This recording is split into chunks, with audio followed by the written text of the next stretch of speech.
कल को आसान बनाने के लिए आज आपको कड़ी मेहनत करनी ही पड़ेगी। तो आप सभी साथियों का मेरे इस छोटे से परिवार 7-Eleven स्टडी यूट्यूब चैनल में स्वागत है। तो मैंने आपको एक छोटा सा मोटिवेशनल कोट्स बोला था कि कल को आसान बनाना है तो आज आपको कड़ी मेहनत करनी ही पड़ेगी। बिल्कुल 100% सत्य है। देखो, एक बात मैं आपको बता देता हूँ।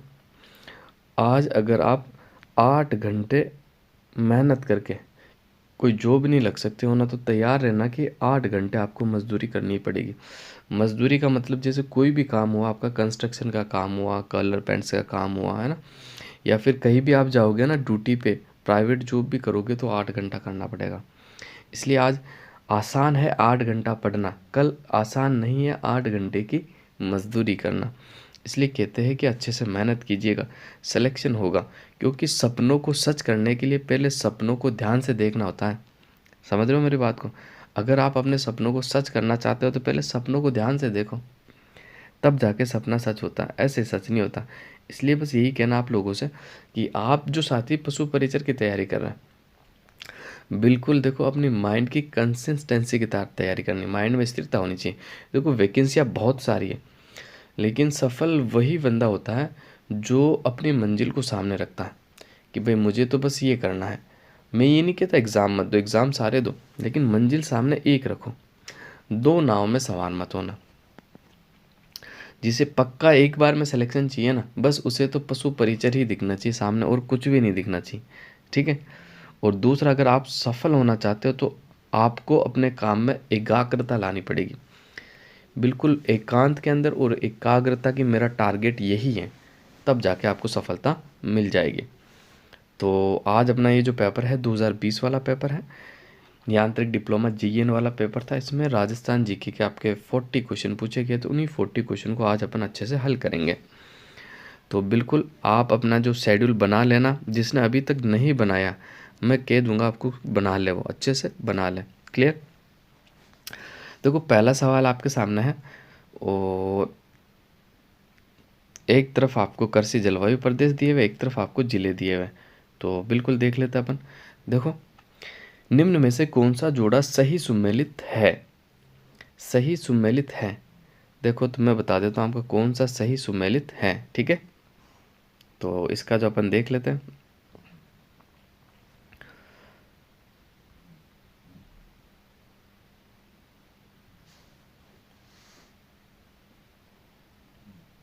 देखो, इसका जो राइट आंसर माना कि सही सुमेलित कौन सा है, तो सही सुमेलित आपका केवल बी वाला है। क्लियर? ऑप्शन नंबर बी आपका बिल्कुल राइट आंसर हो जाएगा। बाकी फर्स्ट ए में आपका गंगानगर भी नहीं आता। ठीक है, और सेकंड ए में आपका चूरू नहीं आता, फोर्थ ए में आपका करौली नहीं आता। क्लियर?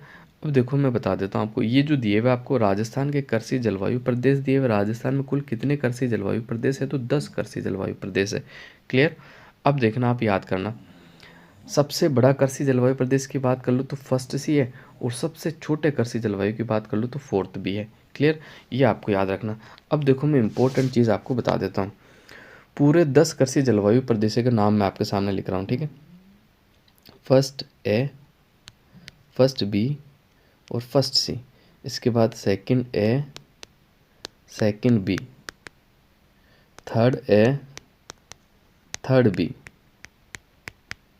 और आपका फोर्थ ए और फोर्थ बी, और सबसे आखिर में जो बच गया आपका फिफ्थ है। क्लियर? ये 10 कृषि जलवायु हो गया। आप काउंट कर लो भले, 1 2 3 4 5 6 7 8 और 9 और 10। अब मैं देखो सबके जिलों के बारे में आपको एक बार अच्छे से बता देता हूँ। क्लियर? जो कि आपको याद रखने में आसानी हो जाए। देखो, पहला जो फर्स्ट ए है, इसके अंदर कौन कौन से जिले आते हैं तो मैं बता देता हूँ। इसमें आपके जो आते हैं, एक तो बाड़मेर, एक जोधपुर। और फर्स्ट बी के अंदर कौन कौन से जिले आते हैं, तो श्री गंगानगर, हनुमानगढ़। फर्स्ट सी के अंदर आपके कौन कौन से जिले आते हैं, तो फर्स्ट सी में आपका जैसलमेर, बीकानेर, चूरू। क्लियर? अब मैं बात कर लेता हूँ थर्ड ए। थर्ड ए के अंदर आपका तो सीकर, झुंझुनू, नागौर। सीकर, चूरू, झुंझुनू, सॉरी, सीकर, झुंझुनू और नागौर। चूरू नहीं आता। ठीक है, क्लियर? सेकंड बी की मैं बात करूँ तो जालोर, पाली, जोधपुर। जालोर, पाली, जोधपुर, थोड़ा सा सिरोही इसमें शामिल है। थर्ड ए की मैं बात कर लूँ तो जयपुर, दौसा, अजमेर, टोंक। जयपुर, दौसा, अजमेर, टोंक। थर्ड बी की मैं बात करता हूँ तो थर्ड बी में कौन कौन से जिले आते हैं, तो थर्ड बी में आपका अलवर, भरतपुर, धौलपुर, करौली और सवाई माधोपुर। क्लियर। अब इसके अलावा मैं बात कर लेता हूँ आपकी किसकी, फोर्थ ए। फोर्थ ए में कौन कौन से जिला आते हैं आपके, फोर्थ ए में आते हैं भीलवाड़ा, राजसमंद, चित्तौड़गढ़। फोर्थ बी में कौन से जिला आते हैं, तो फोर्थ बी की मैं बात करूँ तो उदयपुर, डूंगरपुर, बांसवाड़ा, प्रतापगढ़। और आपके फिफ्थ में कौन से जिला आते हैं, तो फिफ्थ में आते हैं आपके कोटा, बूंदी, बारा, झालावाड़। क्लियर। ये सारे आपको याद रखने हैं। आजकल सवाल जो पूछा जाता है वो जिलों से रिलेटेड पूछ लिया जाता है। तो क्लियर। अब बढ़ते हैं अगले क्वेश्चन की ओर। अगला क्वेश्चन देख लेते हैं। अगला क्वेश्चन आपके सामने है। राजस्थान राज्य प्रदूषण नियंत्रण मंडल का गठन किस प्रकार के प्रदूषण की रोकथाम व नियंत्रण के लिए हुआ है, तो इसका जो आपका राइट आंसर हो जाएगा ना, बिल्कुल ऑप्शन नंबर ए जो है आपका बिल्कुल राइट आंसर हो जाएगा, जल के लिए, है ना। अगला क्वेश्चन देखते हैं।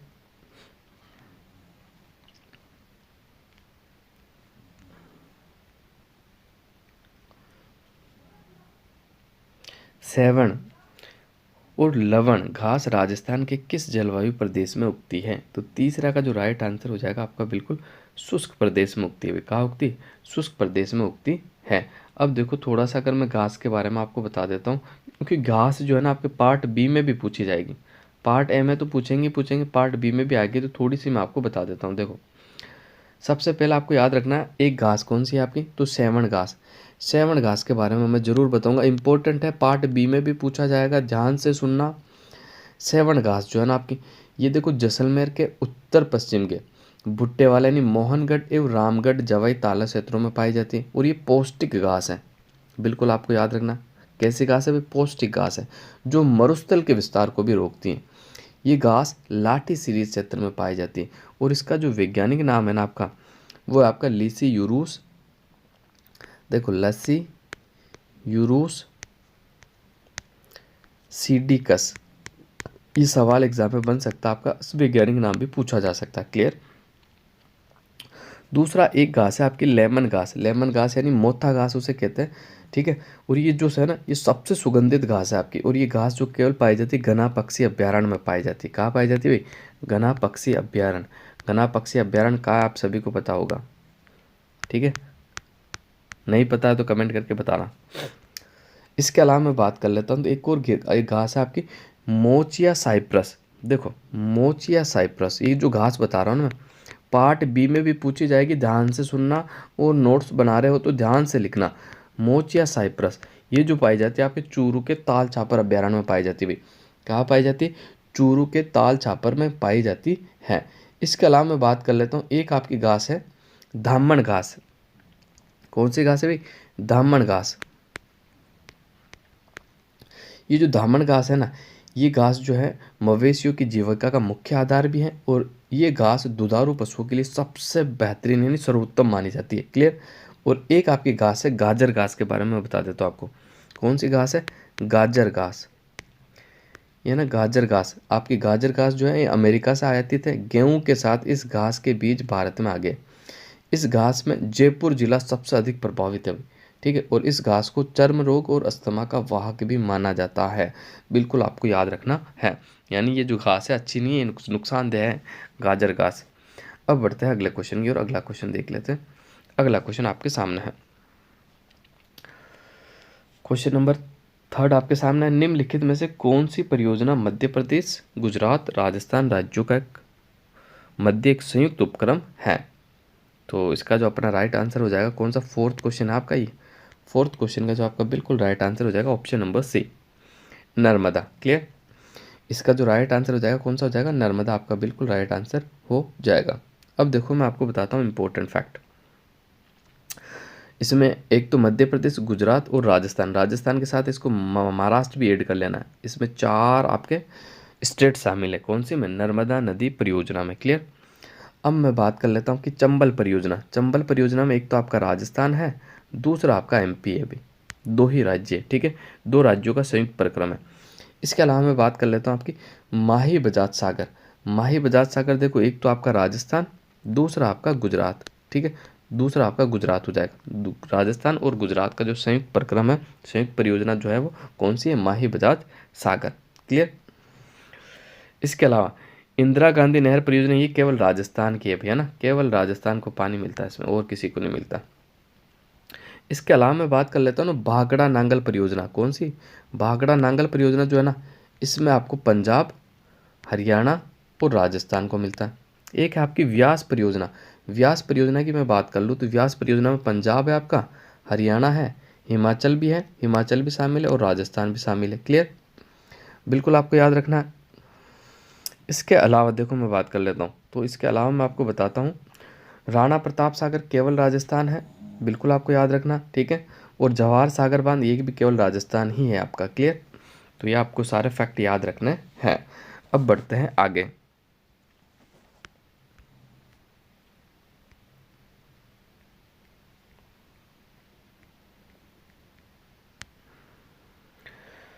सामान्यतः राजस्थान में दक्षिणी पश्चिमी मानसून अवधि होती है। तो 5 का जो आपका राइट आंसर हो जाएगा कि भाई जो मानसून होता है उसकी अवधि क्या होती है आपको बताना है। तो इसका जो राइट आंसर हो जाएगा 5वें का आपका जून से अक्टूबर, जून से सितंबर, जुलाई से अक्टूबर, मई से अगस्त। तो इसका जो आपका बिल्कुल सही आंसर हो जाएगा जून से सितंबर।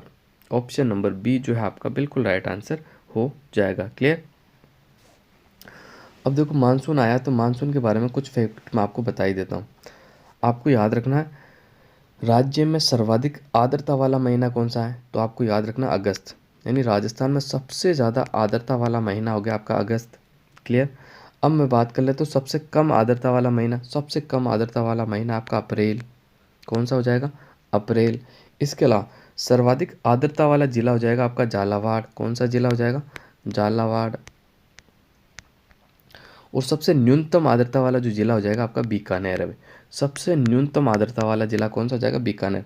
ध्यान रखना इसमें जैसलमेर ऑप्शन में दे दिया तो आधे बच्चे जैसलमेर पे जाएंगे, लेकिन बीकानेर है। और सर्वाधिक आर्द्रता वाले स्थान की बात कर लूँ तो आप सभी को पता माउंट आबू। माउंट आबू, ठीक है, बिल्कुल आपको याद रखना है। ठीक है? क्लियर? यहाँ तक कोई समस्या? तो बिल्कुल आपको समस्या नहीं होनी चाहिए। अब देखो कुछ और फैक्ट मैं आपको बता ही देता हूँ। तो राज्य में सर्वाधिक वर्षा वाला महीना कौन सा है? 2 महीने, एक तो जुलाई आपका, दूसरा आपका अगस्त। जुलाई अगस्त में राजस्थान में सबसे ज़्यादा बरसात होती है। और सर्वाधिक वर्षा वाला जिले की बात कर लूँ तो आपका झालावाड़ है। सबसे ज़्यादा बरसात वाला जिला कौन सा? झालावाड़। ठीक है। और सबसे कम बरसात वाला जिला आपका जैसलमेर। जिले की बात कर रहा हूँ मैं, स्थान की बात नहीं कर रहा हूँ, ध्यान रखना। आपके मन में कई चीज़ें आ रही होगी अभी, तो ध्यान से सुने। राज्य में सर्वाधिक वर्षा वाला स्थान माउंट आबू है। कौन सा है? माउंट आबू। माउंट आबू में जो बरसात होती है वो लगभग 150 cm सेंटीमीटर तक होती है। ठीक है। और आपको याद रखना राज्य में सबसे कम वर्षा वाला स्थान है समगाम जैसलमेर। केवल 5 सेंटीमीटर से भी कम बरसात आपकी होती है। अब बढ़ते हैं अगले क्वेश्चन की तरफ। क्वेश्चन नंबर 6 आपके सामने है। क्वेश्चन नंबर 6 आपके सामने, निम्न में से कौन सा कथन राजस्थान में गिर गोवंश के बारे में असत्य है? देखो अब ये पार्ट बी के लिए भी इम्पोर्टेंट है और पार्ट ए के लिए भी इम्पोर्टेंट है। ठीक है। और पार्ट बी के लिए तो ये ज़्यादा इम्पोर्टेंट है, क्योंकि ये सवाल हूबहू वापस एग्जाम में छप सकता है। अच्छे से देखना आप। निम्न में से कौन सा कथन असत्य है? कथन राजस्थान में गिर गोवंश के बारे में असत्य है। तो छठे का जो मैं बात कर लेता हूँ, देखो ये इसे अजमेर में पाला जाता है, बिल्कुल सही है। इसे रेंडिया के नाम से भी जाना जाता है, बिल्कुल सही है। ठीक है। और इसका उद्भव सौराष्ट्र में हुआ, बिल्कुल ये भी सही है। सौराष्ट्र और काठियावाड़, ठीक है, दोनों ही है। और ये बेल दौड़ खेल के लिए उपयोग में लिया जाता है। ये कथन गलत है भाई। इसके बेल दौड़ खेल में उपयोग में नहीं लिए जाते, इसके तो खेती के लिए उपयोग में लिए जाते हैं। तो ऑप्शन नंबर सी इसका जो है बिल्कुल आपका राइट आंसर हो जाएगा, यही असत्य है। और गिर गाय जो पाई जाती है मध्य राजस्थान में पाई जाती है। कहाँ? मध्य राजस्थान। आगे बढ़ते हैं 7। बिल्कुल आपको उत्तर में कोई भी संदेह नहीं होना चाहिए। फाइनल आंसर के अनुसार मैं उत्तर बताऊंगा आपको। नए मूल की जलोढ़ मृदा नहीं पाई जाती। तो 7 का जो आपका राइट आंसर हो जाएगा, देखो कोटा में नहीं पाई जाती, बाकी सब जगह पाई जाती। भरतपुर में, जयपुर में, अलवर में, कोटा में नहीं पाई जाती। अगला क्वेश्चन देखते हैं। सुमेलित करने वाला है 8वां क्वेश्चन। तो सुमेलित करते हैं इसको अपन। तो बिल्कुल देख लेते हैं इसका जो आपका राइट आंसर। एक तरफ तो क्या परियोजना दी हुई, एक तरफ आपको नहर दिया हुआ है। तो भाखड़ा नांगल का जो संबंध है वो बिस्त दोआब से है। क्लियर? इसके बाद मैं कर लेता हूँ चंबल। चंबल पर आपकी दिगोद है। व्यास की बात कर लो तो व्यास सतलुज लिंक हो जाएगा। इंदिरा गांधी की बात कर ले तो जयनारायण व्यास। तो इसका जो राइट आंसर हो जाएगा, अगर ऑप्शन में चेक करूँ तो ऑप्शन नंबर डी आपको नज़र आ रहा होगा, ये आपका राइट आंसर हो जाएगा। नेक्स्ट बढ़ते हैं अगले क्वेश्चनों की तरफ। अगले क्वेश्चन देख लेते हैं अपन अच्छे से। क्वेश्चन नंबर 9 आपके सामने है, आभानरी बावड़ी की अवस्थिति निम्न में से किस जिले में है? तो आभानरी बावड़ी कहाँ पड़ती है? तो आप सभी को पता, आभानरी बावड़ी आपकी कहाँ पड़ती है? दौसा में पड़ती है भाई। कहाँ पड़ती है? दौसा जिले के अंदर आपकी आभानरी बावड़ी पड़ती है। मरु विकास बोर्ड की स्थापना किस वर्ष हुई थी? बड़ा अच्छा सवाल है भाई 10वां। इसका जो राइट आंसर हो जाएगा बिल्कुल 1966 में। मरु बोर्ड विकास की जो स्थापना हुई थी 1966 में हुई थी। आप सभी साथियों से एक सवाल है कि मरु विकास कार्यक्रम कब शुरू हुआ था? कमेंट करके ज़रूर बताना। अगला क्वेश्चन, बीकानेर का पहला कौन सा राजा था जिसने अकबर की अधीनता स्वीकार की थी? तो वो राजा था कल्याणमल। ऑप्शन नंबर डी आपका बिल्कुल राइट आंसर हो जाएगा। 1570 नागौर दरबार में जाकर कल्याणमल ने अधीनता स्वीकार कर ली थी। आगे बढ़ते हैं, अगला क्वेश्चन, हर्षद माता का मंदिर और चांद बावड़ी किस जिले में स्थित है? तो बिल्कुल दौसा के अंदर है भाई। हर्षद माता का मंदिर और चांद बावड़ी कहाँ पड़ती? दौसा में पड़ती है। ऊपर सवाल क्या पूछा था, आभानरी बावड़ी कहाँ पड़ती? वो भी दौसा में पड़ती है। क्लियर? आगे बढ़ते हैं, राजस्थान के परिवहन विभाग का आदर्श वाक्य क्या है? तो 13 का जो राइट आंसर हो जाएगा चरैवेती चरैवेती। ऑप्शन नंबर बी जो है आपका बिल्कुल राइट आंसर हो जाएगा। ठीक है। और राजस्थान में जो ये राजस्थान रोड परिवहन विभाग की स्थापना कब हुई थी आपको बताना है। तो इसकी जो स्थापना हुई थी मैं बता देता हूँ आपको, 1964 में हुई थी। कब हुई थी? 1964 के अंदर हुई थी। अगला क्वेश्चन आपके सामने है, निम्न में से जवाई नदी किस नदी की सहायक नदी है? तो 14 का जो राइट आंसर हो जाएगा लूणी नदी की सहायक नदी है। किसकी? लूणी नदी की सहायक नदी है। बिल्कुल आपको याद रखना, लूणी नदी का उद्गम स्थल आपका अजमेर के नागपाड़ से है। नागपाड़ से फिर बालोतरा तक इसका पानी मीठा है, बाद में इसका पानी खारा है और ये अपना पानी खब्बात की खाड़ी में ले जाती है। ठीक है, क्लियर? आगे बढ़ते हैं, अगला क्वेश्चन देख लेते हैं। अगला क्वेश्चन क्या है आपका? क्वेश्चन नंबर 15 है, राजस्थान में निम्न में से किस स्थान पर केंद्रीय भेड़ एवं ऊन शोध संस्थान अवस्थित है? तो ये तो बहुत अच्छा क्वेश्चन है आपका, अवीकानगर टोंक में। ऑप्शन नंबर डी आपका बिल्कुल राइट आंसर हो जाएगा। इसकी स्थापना कब हुई थी आपको याद रखना, 1962 में इसकी स्थापना हुई थी भाई।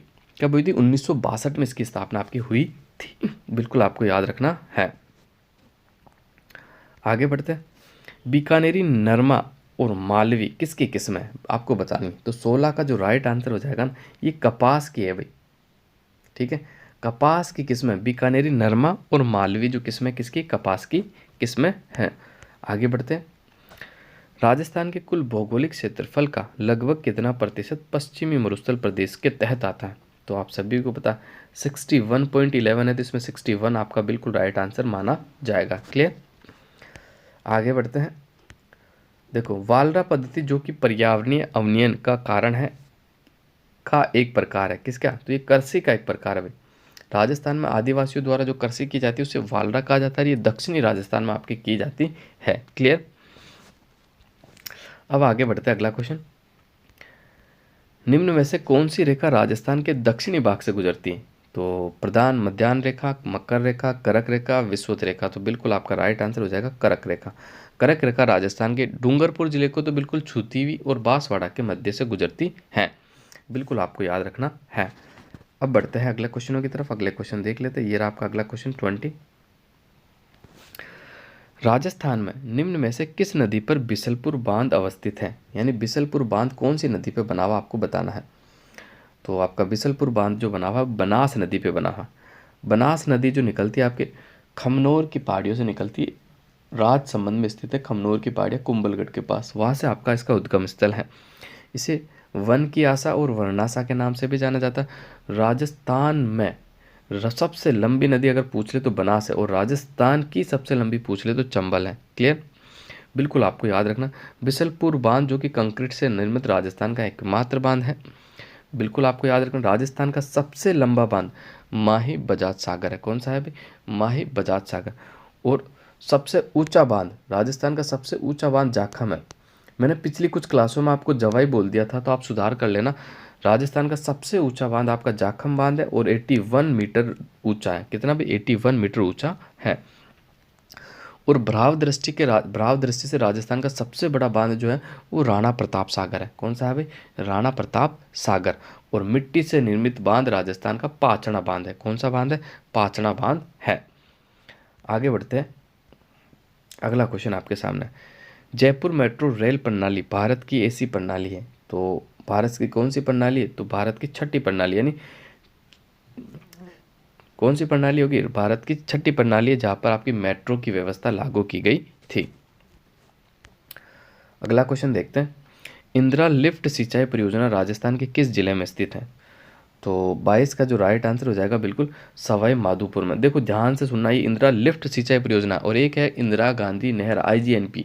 ठीक है, आईजीएनपी तो आपके मरुस्थल में है। ठीक है, मरुस्थल के लगभग लगभग सभी जिलों को लाभ मिलता ही है, लेकिन इंदिरा लिफ्ट सिंचाई परियोजना से केवल सवाई माधोपुर को लाभ मिलता है। क्लियर?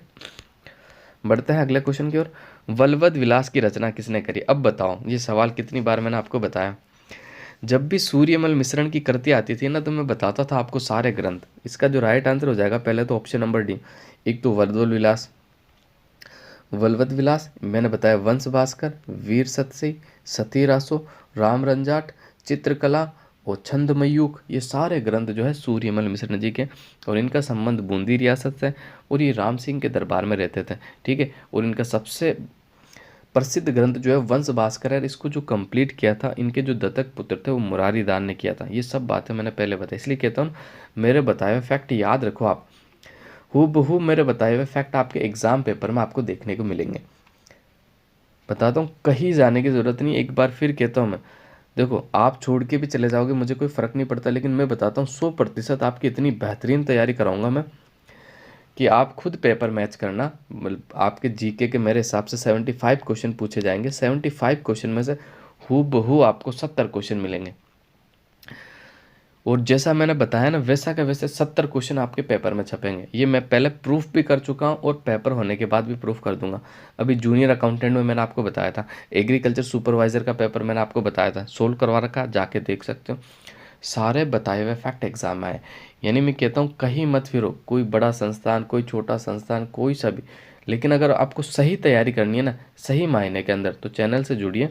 बेहतरीन तैयारी मैं आपकी करवाऊंगा, एक क्वेश्चन आपका बाहर नहीं जाने दूंगा। बस पढ़ने का तरीका ये कि एक क्लास को आप 3 बार रिवीजन करो दिन में, जो मैं करवा रहा हूँ। तो अब बढ़ते हैं अगले क्वेश्चन की ओर। राजस्थान विधानसभा की प्रथम महिला अध्यक्ष कौन थी? तो सुमित्रा सिंह थी भाई। कौन थी? Sumitra Singh. Option number A जो है आपका बिल्कुल राइट आंसर हो जाएगा। अब मैं बात कर लेता हूँ, देखो सुमित्रा सिंह राजस्थान की प्रथम महिला अध्यक्ष थी, और राजस्थान की प्रथम महिला मुख्यमंत्री कौन थी? तो वसुंधरा राजे थी। कौन थी? वसुंधरा राजे। क्लियर है, आपको याद रखना होगा। राजस्थान की प्रथम मुख्य सचिव कौन थी? तो राजस्थान की प्रथम मुख्य सचिव जो थी वो कौन थी? तो आपको बिल्कुल याद रखना है, कुशल कुशल कुशल सिंह, है ना, कुशल सिंह, जो कि राजस्थान की प्रथम महिला मुख्य सचिव थी। ये आंकड़े भी आपको बिल्कुल याद रखने हैं। और इसके अलावा मैं बात कर लेता हूँ, तो राजस्थान की प्रथम महिला डॉक्टर कौन थी? तो पार्वती गहलोत। कौन थी भाई? पार्वती गहलोत। और राजस्थान की प्रथम महिला फ्लाइंग ऑफिसर निवेदिता। कौन थी भाई? निवेदिता। बिल्कुल आपको याद रखना है। अब बढ़ते हैं आगे। निम्नलिखित में से कौन डाबी में शहीद हुआ था? ये आपको बताना है, यानी डाबी कांड में जो शहीद हुए थे उन्हें आपको बताना है। तो रूपा जी, काली भाई, नैनूराम, नानक भील। तो बिल्कुल इसका जो राइट आंसर हो जाएगा नानक भील। डाबी हत्याकांड के अंदर जो शहीद होने वाले जो व्यक्ति थे वो नानक भील थे। ऑप्शन नंबर डी जो है आपका बिल्कुल राइट आंसर हो जाएगा। क्लियर?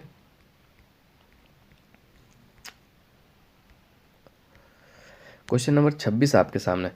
विक्रम संवत पंचांग के अनुसार शीतलाष्टमी किस दिन मनाई जाती है?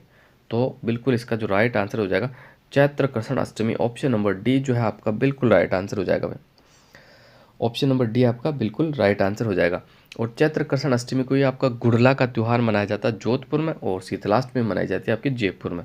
बिल्कुल आपको याद रखना है, ये फैक्ट इंपॉर्टेंट है आपके। आगे बढ़ते हैं। निम्नलिखित राजस्थान बोलियों में किस पर गुजराती का मजबूत प्रभाव है? तो ये सवाल मैंने पहले नहीं करवाया था, आपको करवाया था ना, इसलिए मैं कहता हूँ बहुत सारे क्वेश्चन रिपीट्स होते हैं। आपके मन में ये संदेह होना कि सर रिपीट नहीं होते, बहुत सारे पेपर कराऊंगा, आपको खुद को लगेगा ये पढ़ा हुआ है। कहीं ना कहीं वो कहीं नहीं पढ़ा हुआ, वो हमारे इसी यूट्यूब चैनल के वीडियो से ही पढ़ा हुआ है। तो इसका जो आपका राइट आंसर हो जाएगा 27 का बिल्कुल वागड़ी। वागड़ी बोली पर गुजराती का सबसे मजबूत प्रभाव है। क्यों प्रभाव है मैं बता देता हूँ। ये आपका वागड़ है और ये आपका यहाँ से गुजरात शुरू हो जाता है, तो गुजरात और वागड़ करीब पड़ता है, तो गुजराती का प्रभाव सबसे ज़्यादा वागड़ यानी डूंगरपुर पर बांसवाड़ा पर पड़ता है और सबसे ज़्यादा गुजराती का प्रभाव बांसवाड़ा जिले पर पड़ता है। आगे बढ़ते हैं। ढोला मारूर दोहा का रचनाकार कौन है।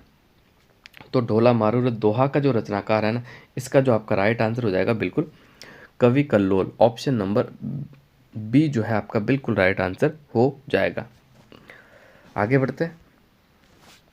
बड़ार भोज किस अवसर पर रखा जाता है। तो मैंने पहले भी ये सवाल पढ़ाया था आपको, वापस आ गया। विवाह के समय जो भोजन दिया जाता है उसे बड़ार कहा जाता है। क्या कहा जाता है। बड़ार कहा जाता है। ठीक है, बिल्कुल आपको याद रखना है। आगे बढ़ते हैं। राजस्थान की गंवरी देवी किस विद्या के लिए जानी जाती है।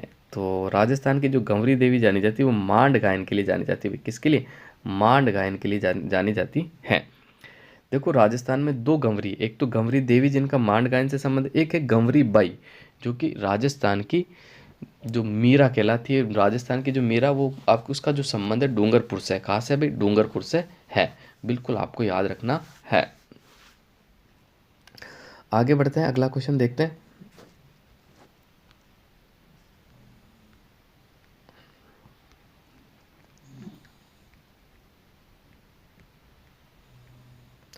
ये रहा 31वां क्वेश्चन। किस दुर्ग में जेबान तोप स्थापित है। तो ये जेबान तोप जो रखी हुई है ये जयगढ़ में रखी हुई है। एशिया की सबसे बड़ी तोप है ये। ठीक है, और नाहरगढ़ जयपुर में पड़ता है, रणथंभौर आपका सवाई माधोपुर में पड़ता है, शेरगढ़ आपका बारां के अंदर पड़ता है। नक्की झील कहाँ स्थित है। तो नक्की झील आपकी माउंट आबू में स्थित है, माउंट आबू सिरोही के अंदर। ठीक है, और यहाँ पर दो चट्टाने बनी हुई, एक तो नन रॉक एक टोड रॉक। बिल्कुल आपको याद रखना है। इसके अलावा उदयपुर में आपकी फाय सागर झील पड़ती है, जोधपुर में आपकी बाल सम्मन झील पड़ती है, अजमेर में आपकी आना सागर और पुष्कर झील पड़ती है। आगे बढ़ते हैं। जयपुर में मीनाकारी की कला किस शासक के समय में आई थी। आपको ये बताना। क्वेश्चन नंबर 33 है आपका। तो इसका जो आपका राइट आंसर हो जाएगा बिल्कुल मैंने पहले भी बताया था, मान सिंह प्रथम के काल में आपकी मीनाकारी आई थी। किसके काल में आई थी भी, मान सिंह प्रथम के काल में। निम्नलिखित बोलियों में से कौन सी ढूंढाड़ी की उपबोली नहीं है। तो देखो ये सवाल वापस आ गया आपका। तोरावटी भी है, राजावटी भी है, नागरचोल भी है, लेकिन अहिरवाटी नहीं है भाई। अहिरवाटी आपके अलवर के मुंडावर और पहरोड़ तहसील के अंदर बोली जाती है।